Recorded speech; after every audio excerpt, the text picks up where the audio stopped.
आप इंटरव्यू दे रहे हो सऊदी अरेबिया का, कतर का या किसी भी गल्फ कंट्री का, और हाइड्रोजेटिंग में से सवाल ना है, भाई मैं नहीं मानता। बिगिनर्स के लिए या फिर उन कैंडिडेट्स के लिए जो फ्रेशर हैं और गल्फ कंट्री के लिए इंटरव्यू की तैयारी कर रहे हैं, उनके लिए हाइड्रोजेटिंग की एक्टिविटी इंतहाई इंपॉर्टेंट है, क्योंकि शटडाउन हाइड्रोजेटिंग के बगैर इम्पॉसिबल समझी जाती है। तो फ्रेशर इंटरव्यू सीरीज में आपके इंटरव्यू की प्रिपरेशन के लिए हम आज बात करने वाले हैं हाइड्रोजेटिंग के टॉपिक पर। अस्सलाम वालेकुम जी, मैं हूं अब्दुल कदीर और खुशामदीद कहता हूं आपको आपके अपने YouTube channel safety with Qadir पर। हाइड्रोजेटिंग कॉम्बिनेशन है दो वर्ड्स का, हाइड्रो और जेटिंग। हाइड्रो कहते हैं पानी को और जेटिंग कहते हैं हाई प्रेशर को। मतलब ये कि अगर इसकी सिंपल सी डेफिनेशन बनाए तो डेफिनेशन यूं बनेगी कि हाई प्रेशर पानी से हमने क्लीनिंग करनी है किसी भी इक्विपमेंट की। ये हाइड्रोजेटिंग एक हाई रिस्क एक्टिविटी है, इतना हाई रिस्क कि ये चाकू से भी ज्यादा खतरनाक हो सकती है और पानी आपको कत्ल कर सकता है। जी बिल्कुल, कत्ल कर सकता है, क्योंकि इसका जो प्रेशर दिया जाता है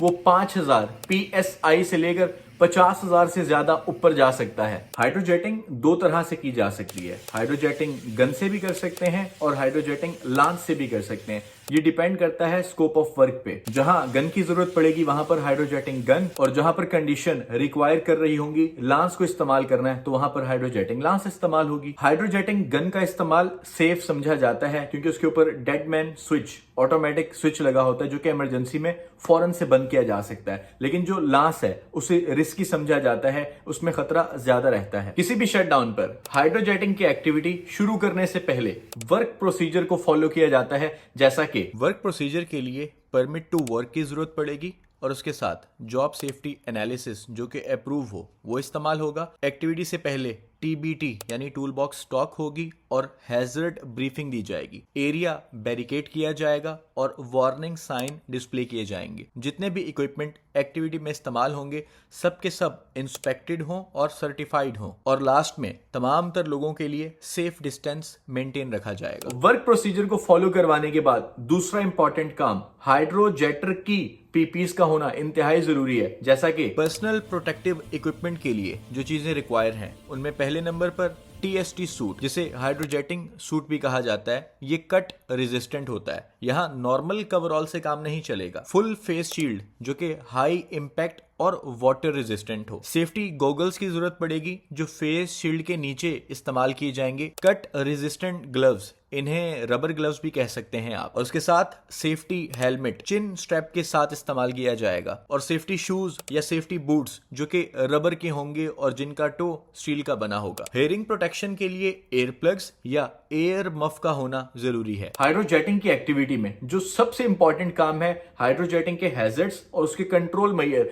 ये पता होना इंतहाई जरूरी है। तो आइए उन पे बात करते हैं। हाइड्रोजेटिंग के जो कॉमन हैजर्ड्स हैं या उनके जो कंट्रोल मेजर हैं, उनमें पहले नंबर पर हाई प्रेशर वाटर इंजरी। ये इतना खतरनाक है कि ये जानलेवा साबित हो सकता है, और इसका कंट्रोल मेजर जो हम हाइड्रोजेटिंग गन इस्तेमाल करेंगे वो डेड मैन स्विच के साथ हो। और दूसरा हैजर्ड होज विपिंग, जो होज है जिसके जरिए से पानी आ रहा है हाई प्रेशर में वो फट सकती है, ये भी एक हैजर्ड है और इसका कंट्रोल मेजर है विप्लैश अरेस्टर। और तीसरा पॉइंट यहाँ पर प्रेशर ओवरलोडेड का है और उसके कंट्रोल मेजर में PRV प्रेशर रिलीफ वेल्व लगे होते हैं जो इस ओवरलोड प्रेशर को कंट्रोल करते हैं। क्योंकि हाइड्रोजेटिंग की एक्टिविटी में पानी की बात हम कर रहे हैं तो स्लिप ट्रिप फॉल का भी बड़ा खतरा रहता है, तभी एंटी स्लिप मैट्स इस्तेमाल किए जाते हैं और एरिया को बैरिकेड किया जाता है। और हाइड्रोजेटिंग के दौरान डेब्रिस फ्लाई का बड़ा खतरा रहता है, तभी फेस शील्ड और गोगल्स इस्तेमाल किए जाते हैं। और लास्ट में एक हैजर्ड